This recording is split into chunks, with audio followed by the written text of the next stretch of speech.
নতুন উদ্যমে উৎসাহের সাথে সম্পন্ন হলো সিপিআইএম দলের ষষ্ঠ তেলিয়ামুড়া মহকুমা সম্মেলন।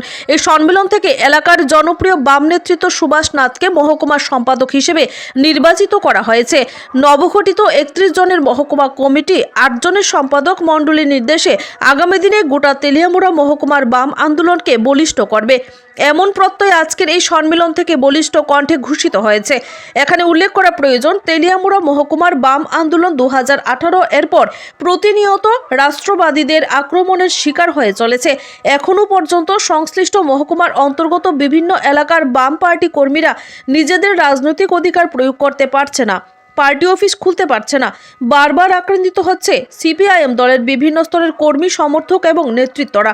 এই পরিস্থিতিতে আজ রীতিমতো চোখে চোখ রেখে গোটা মহকুমার মধ্যে আলোড়ন তৈরি করে তেলিয়ামুড়ার সাধন কলেজ ভবনে ষষ্ঠ মহকুমার সম্মেলন সংঘটিত হয় সংগ্রামী চেতনায়।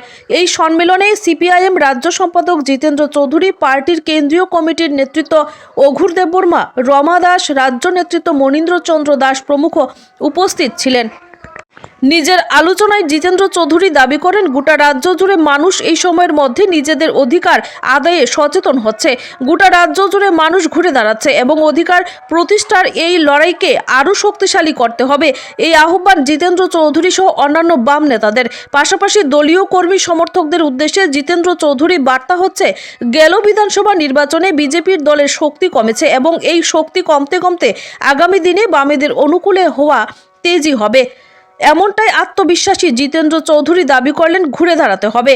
এখানে উল্লেখ করা প্রয়োজন, আজকের এই সম্মেলনের মধ্য দিয়ে সুভাষ নাথের নেতৃত্বে 31 জনের নতুন মহকুমা কমিটি গঠিত হয়েছে, যার মধ্যে সম্পাদক মণ্ডলীর সদস্য হচ্ছেন 8 জন। Bureau report, the live news. পরাজিত করা যায় না, তার শক্তিকে দুর্বল করা যায় না। হ্যাঁ,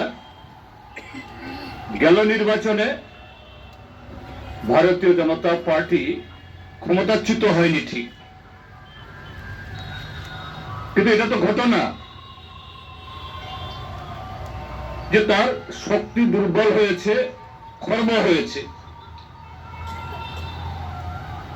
হ্যাঁ, জনগণের বিশাল অংশের যারা বা আমাদের যারা পার্টি কর্মী, সভ্য, সমর্থক, তাদের মধ্যেও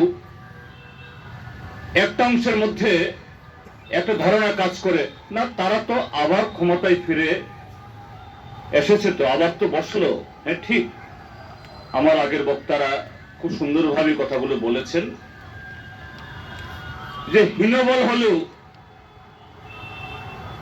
তাদের যে বিষ, সাম্প্রদায়িক বিষ, এবং সে বিষকে ব্যবহার করে দেশের সংখ্যাগরিষ্ঠ শ্রমজীবী মানুষের উপরে শোষণ নির্যাতন চালিয়ে এদেশের একচেটিয়া পুঁজি তার পদলেহন করা, এই কর্মসূচি থেকে তারা এক চুলো হটেনি, বরঞ্চ চেষ্টা করবে আগামী দিন মরিয়া হয়ে কিভাবে তাদের সেই কর্পোরেট বন্ধুদের সেবা করা যায়। এবং সর্বশেষ তার নিদর্শন হলো যে দেশের এখন বৃহৎ যে দুটি পরিবার, তার মধ্যে অন্যতম এবং সবচেয়ে ঘনিষ্ঠ নরেন্দ্র মোদী বা এই সরকারের গৌতম আদানি, তার বিরুদ্ধে বিদেশের একটা আদালতে গ্রেপ্তারি পরোয়ানা,